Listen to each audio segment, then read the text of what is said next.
आज के इस वीडियो में हम कंपेयर करने वाले हैं पीपीएफ यानी कि पब्लिक प्रोविडेंट फंड और सुकन्या समृद्धि योजना के बीच। दोनों ही long term government backed savings scheme है जिनका मेन पर्पस होता है सिक्योर फ्यूचर और गारंटीड रिटर्न देना।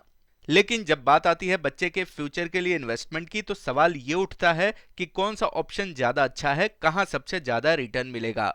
तो इस वीडियो को शुरू करते हैं और जानते हैं इनके बारे में। पीपीएफ की बात करें तो ये एक लॉन्ग टर्म सेविंग्स स्कीम है जो सभी इंडियन सिटीजन्स के लिए अवेलेबल है। इसमें आप अपने या फिर फैमिली के किसी भी मेंबर के नाम पर अकाउंट खोल सकते हैं, इंक्लूडिंग अपने बच्चे के नाम पर भी। वही सुकन्या समृद्धि योजना की बात करें तो ये स्पेशली गर्ल चाइल्ड के लिए डिजाइन की गई है। इसमें सिर्फ लड़की के नाम पर ही अकाउंट खोला जा सकता है और मैक्सिमम 2 गर्ल चाइल्ड के लिए ही अलाउ है। यानी कि आप मैक्सिमम 2 लड़कियों के नाम पर ही सुकन्या समृद्धि योजना अकाउंट खोल सकते हैं।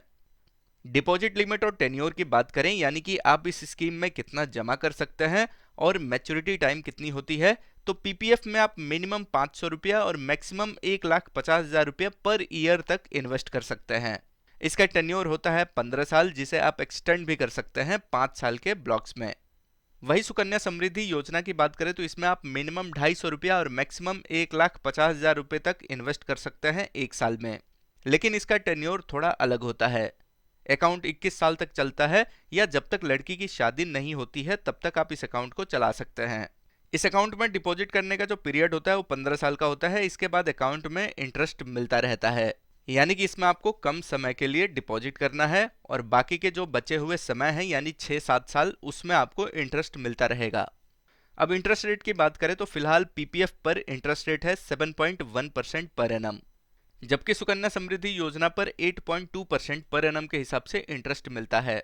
मतलब सुकन्या समृद्धि योजना थोड़ा ज्यादा रिटर्न देता है, लेकिन दोनों ही कंप्लीटली रिस्क फ्री हैं क्योंकि ये दोनों ही स्कीम गवर्नमेंट ऑफ इंडिया के अंडर आते हैं।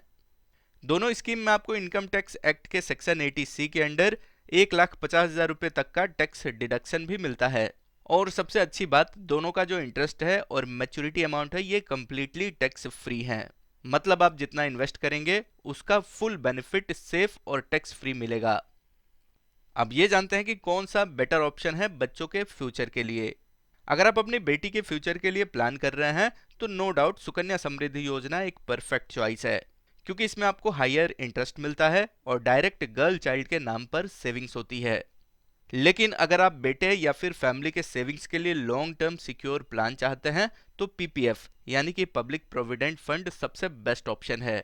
अब मान लेते हैं कि आप हर साल 1,50,000 रुपये तक इन्वेस्ट करते हैं 15 साल तक के लिए, तो कहां आपको ज्यादा रिटर्न मिलेगा।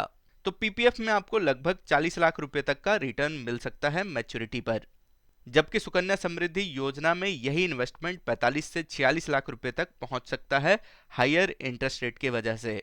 तो अगर आप बेटी के नाम पर अकाउंट खोलना चाहते हैं तो सुकन्या समृद्धि योजना सबसे बेस्ट ऑप्शन है। वही बेटे के नाम पर या फिर फैमिली में सेविंग्स के लिए अकाउंट खोलना चाहते हैं तो पब्लिक प्रोविडेंट फंड यानी कि पीपीएफ सबसे बेस्ट ऑप्शन है।